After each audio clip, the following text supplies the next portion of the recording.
All right, so in this video I'm going to talk about potential energy and potential difference as it relates to electricity. So let's say I've got a big giant conducting sphere right here, right? And it's positively charged, and let's just say that it has a charge of +6, and we'll say nanocoulombs.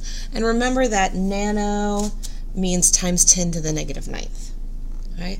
And over here, I place an electron, and as a result of the positively charged particle, we know that there's going to be a force that is exerted on this negative electron. It's going to be an attractive force. It's going to make it pull it, or want to pull it from here, some distance, right? So it's going to be an attractive force wanting to move that electron.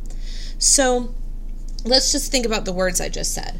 I said there's going to be an electric force that is applied to this particle, and we are going to move that particle some distance d. Now, if we look at that equation, you should start to think about work. So when we apply a force to an object and it moves some distance, work is done. And if we remember the work-energy theorem, we know that work and energy are equivalent to one another.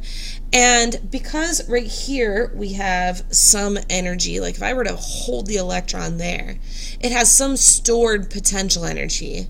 And if I were to release it and it started to move, it would change that potential energy. So this would actually be equal to the change in potential energy. So you can see that again, we can apply the same idea as we applied to other large-scale objects when we dealt with work. So by moving an electron through a field, we actually can change its potential energy. Now, there's this idea that we call potential or potential difference. So potential or potential difference. Potential is volts. Potential difference is the difference between the volts at one location and another location. Well, what is a volt?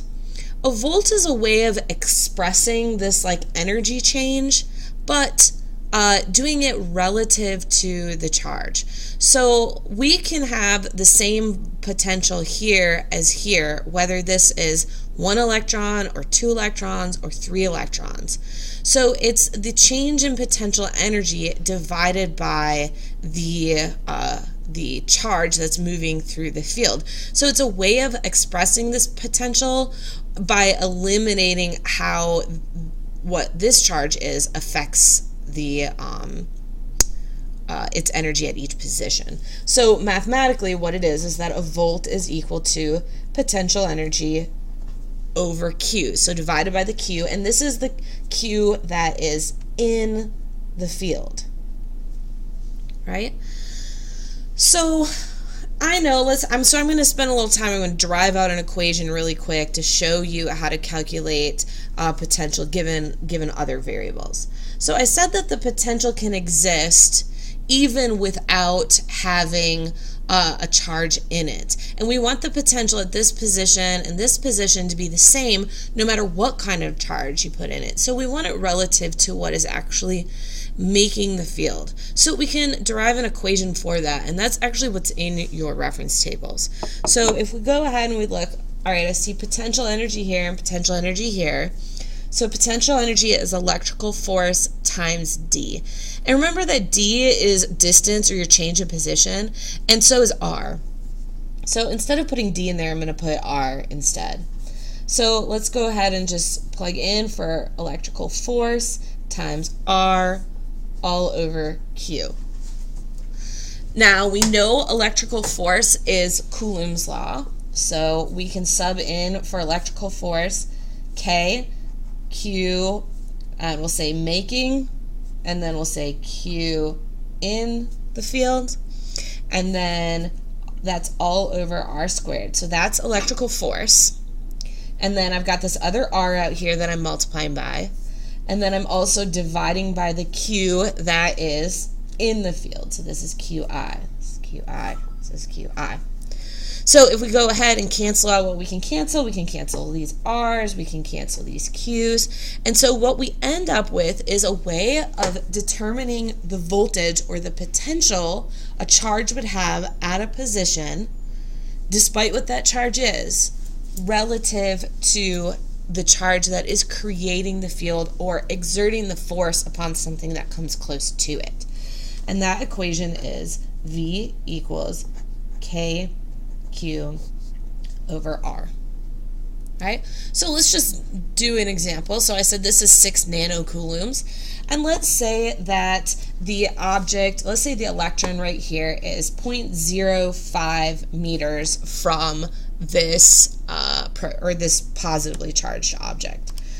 So if I were to plug that in, I just get 9 times 10 to the 9th.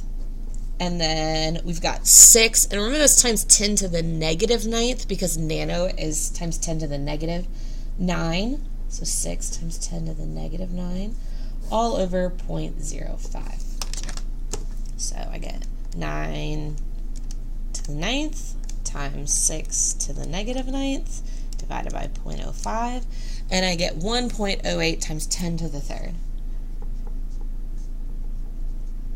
And that is volts, okay, at that position. Now, if I were to move that, let's say I was move it to 0.02, then I could figure out, well, what is my potential difference between those two positions, right? And so if I did that, I would figure out, all right, I've got 9 times 10 to the 9th, and I've got 6 times 10 to the negative 9th, but now I'm at 0.02.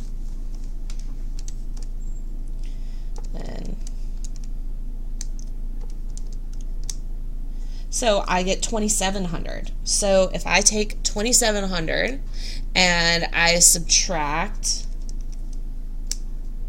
all right, so I see that my original is so 1,080, right? So my potential difference between those 2 points is 1,620 volts. Now, keep in mind, so what does actually potential difference mean, or volts actually mean? Well, voltage is what causes electrons, or potential difference is what causes charged particles to move. And we just said that as a charged particle moves through an electric field, then there is a change in energy, and there may be a loss in energy.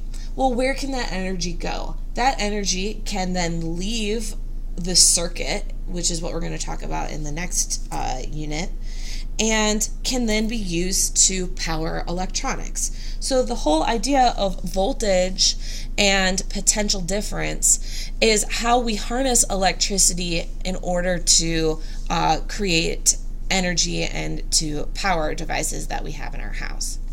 So what's important to sort of keep in mind is this sort of conceptually, the idea of that there's an energy change and a force applied when we allow an electron to move through a field, which is how we get energy out of a circuit, and that is called potential difference.